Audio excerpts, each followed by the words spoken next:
السلام عليكم، بارك واشركم. هذا نهار كبير عند الله سبحانه وتعالى. دابا بالنسبه لهذا التيران هذا كانايا صافي لونطو كنت كنتفرج انايا هنا باقي في الصغر ديالي وداك الشيء. الوقيته ديالنا كانت شويه محترمه، ما كانش الشغب، ما كانش فهمتي هاد الاجيال، ما كانش المشاكل فهمتي. كيجي بنادم ترونكيل كيخدم كيريح مع راسو كيتفرج ترونكيل كيمشي بحالاتو.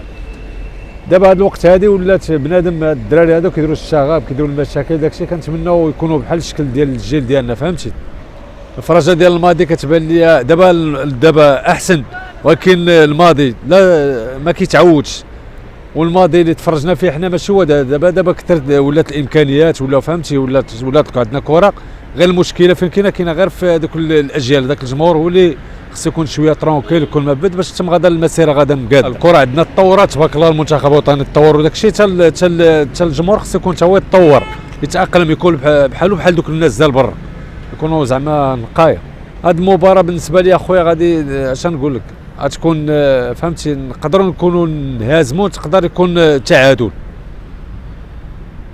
كنتمنى ان شاء الله بين الفريقين الرجل وداد بلاد وحده فهمتي كاع وطن واحد، ولكن الحمد لله اللي لعبات راه غادي تستحق يا بالتعادل يا بالرباح. وكنتمنى ان شاء الله فريق وداد البيضاويه يكون فائز.